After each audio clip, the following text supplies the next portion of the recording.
কেন জানি না মনে হয় মহান আল্লাহ তাআলা পুরুষদের থেকে নারীদের ধৈর্য হাজার গুণ বেশি দিয়েছেন। হয়তো অনেক পুরুষ এটা বিশ্বাস করতে চাইবেন না, কিন্তু বিশ্বাস করেন ভাই, যেটা সত্য সেটা দিনের আলোর মতোই সত্য, তাই না?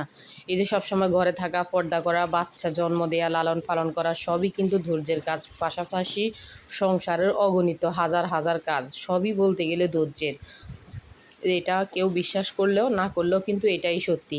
যাই হোক, আসসালামু আলাইকুম, কেমন আছেন সবাই? কয়েকটা দিন পরে একটা লং ভিডিও নিয়ে আসলাম, যদিও 3 মিনিটের না, আরও কম সময়ে 2 মিনিটের কাছাকাছি সময়ের একটা লং ভিডিও নিয়ে আসলাম।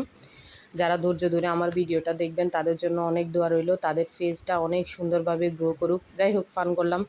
যাদের ভালো লাগবে তারা দেখবেন আর জানাবেন কেমন লাগছে। এই তো এখানে আজকে রেসিপি, আসলে দেখেন রান্নাবান্না করতে অনেক সময় অনেক কষ্ট লাগে, আসলে সেগুলো তো আর ক্যামেরাতে দেখানো সম্ভব হয় না। অনেকটা কাজ, অনেকটা সময়, যতটুকু পারি একটু একটু দেখাই, কারণ যারা রান্নাবান্না করে তারা বুঝতেই পারে রান্নাটা কিভাবে হবে, তাই না?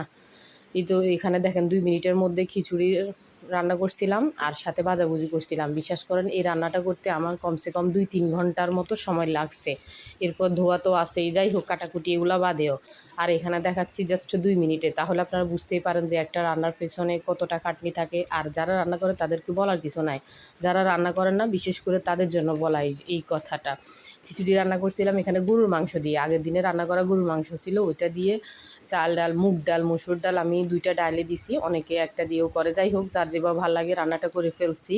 আগে রান্না করা গরুর মাংসের মধ্যে এক্সট্রা করে খিচুড়িটা একটু কষিয়ে নিয়ে তারপর মাংসের সাথে অ্যাড করে সুন্দর করে গরম জল দিয়ে অ্যাজ ইউজুয়াল যেভাবে রান্না করে সেভাবে রান্না করে নিয়েছিলাম।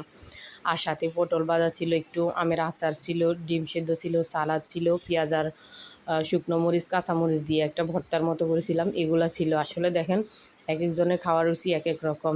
যাই হোক, বলতে বলতে ভিডিওটা শেষ পর্যন্ত চলেই আসলাম। সবাই আমার জন্য দোয়া করবেন, আপনাদের জন্য অনেক দোয়া।